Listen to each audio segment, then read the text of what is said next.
Move up the value chain.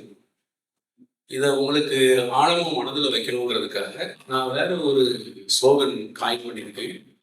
Don't sell the watermelon, sell the juice. சரியா? ஒரு ப்ராடக்டை அதனுடைய பேசிக் ஃபார்மேட்ல, ரா ஃபார்மேட்ல விற்கிறதுக்கு பதிலாக நீங்கள் வேல்யூ ஆட் பண்ணி செல் பண்ணுங்க. இப்போ நீங்கள் வந்து உங்களை ஒரு வாட்டர்மெலான் வியாபாரியாக நீங்கள் உங்களை கற்பனை செஞ்சுட்டீங்க.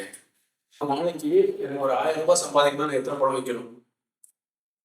40 பழம் வைக்கணும். இந்த 40 பழத்துக்கு நான் வண்டி பிடிச்சு கொண்டு வரணும். இல்ல சொல்றேன், 40 பழத்துக்கு ஒரு வண்டி பிடிச்சு கொண்டு வரணும். சரிதானே? ஆனா இந்த ஜூஸ் கடை போடணும்னா, வாட்டர்மெலன் ஜூஸ் போடணும்னா 5 பழத்துல கதையை முடிச்சிடலாம். லாபம் எத்தனை மடங்கு?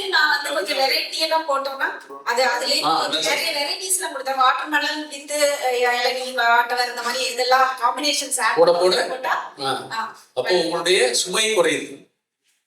ஐஸ் போட்டா ஐஸ் டீ போட்டா சரி, இந்த கான்செப்ட் புரிஞ்சுச்சா? இதுக்கு மேல எக்ஸ்பிளைன் பண்ணணுமா? இல்ல, நான் பாத்துக்கிறேன். என்னன்னா